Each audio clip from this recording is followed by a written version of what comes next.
Hello, and welcome to the Bigg Nasty program, podcast, whatever you want to call it. I'm Bigg Nasty. This is the least listened to podcast in America, and you are the viewer. So, without further ado, let's talk about how you can get better benefits, things like that, why it's important in this day and age. America's not the same as it was, say, 30 years ago. 30 years ago, you used to be able to go to the steel mill, what have you, get a good job, pension for the rest of your life. It's not the same anymore. So let's talk about what you, the consumer, can do in today's hectic schedule, hectic economy, and how you can help yourself and look good doing it. You can look pretty. So, what are some of the benefits to having a boss who, is kind of your bitch? Well, first of all, you have better benefits. Dental's expensive. Healthcare's expensive. I know we have Obamacare now. I know there's a lot of debate about the healthcare system in America currently.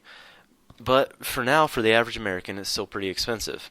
Another thing is salary. Who doesn't want more money? I want more money, but I don't have it. So what can you do to get a better salary, healthcare benefits, more vacation time? There's a lot of different things that you need, that you want, that you can get from punking your boss or psyching him out, however you want to phrase it. Being assertive in the workplace.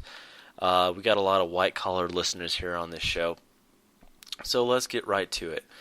The first thing I would do is make him feel uneasy in his workplace, and there's a lot of ways to do that, but the basic idea behind it is you don't want your boss to feel too comfortable, because the moment he starts feeling comfortable is the moment he starts laying the hammer down. Now, if you're anything like me, you don't like doing a lot of work. You like sitting around doing nothing all day, maybe drinking on the job. I'm drinking on the job right now. I'm fucking drunk. So what can you do to make your boss feel uncomfortable in the workplace? Well, it's a lot of small things, a lot of subtle psychological things that make him feel a little bit not at ease, so to speak.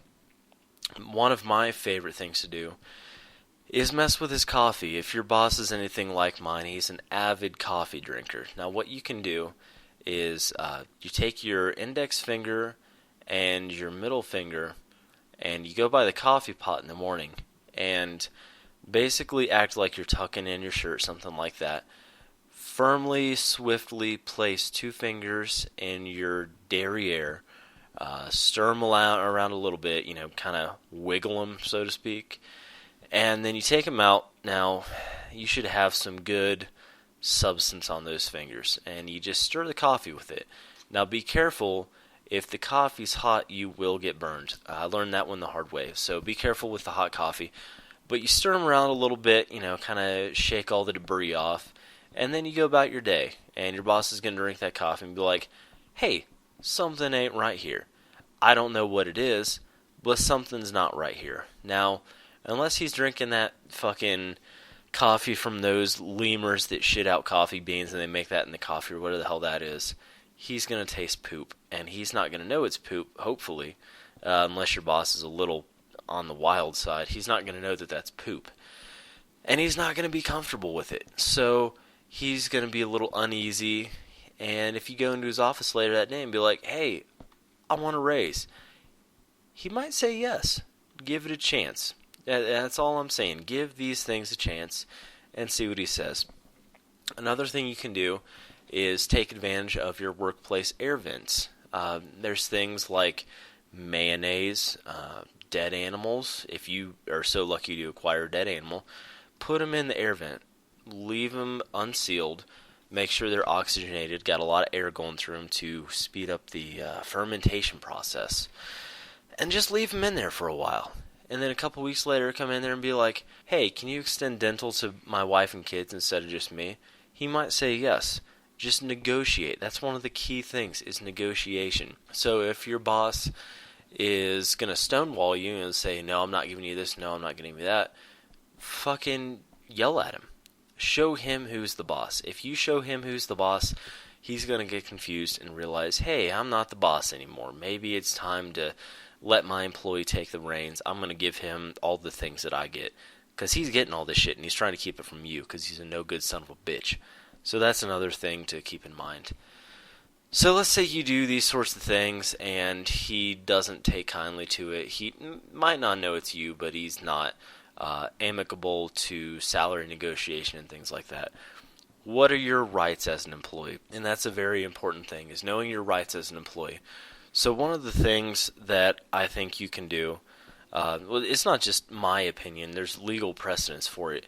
If you challenge him to a duel or a game of fisticuffs, he has to oblige you. And if he doesn't, the term is slipping me right now, but if he doesn't do that, it's a violation of your work rules, and he will have to give you a salary even though you don't have to work there anymore. Challenge him to fisticuffs. Fight him. Don't back down. That's the most important thing that I want to convey to you, the listener, today, is if you back down and he knows that you're his bitch, then you're not going to get a lot of these benefits. What I'm saying is make the pocket work for you. Don't hold his pocket, but make the pocket work for you. You want to be the shot caller here. It's like when I was in prison in cell block D, I couldn't let anyone be my shot caller. You have to be the shot caller in that cell block. And this applies whether it's prison or school or your workplace, no matter what your job is. And if all else fails, take him into the fucking Thunderdome, man. Just fucking no holds barred, beat his ass down.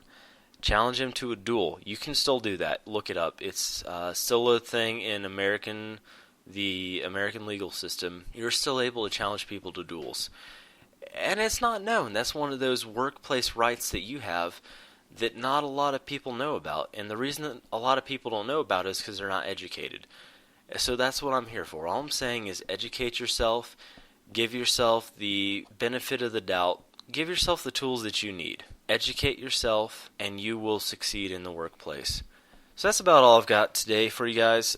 Tomorrow, we're going to talk about fighting dirty, why that's important, how that applies to social situations, things you can do to make sure that you always come out on top.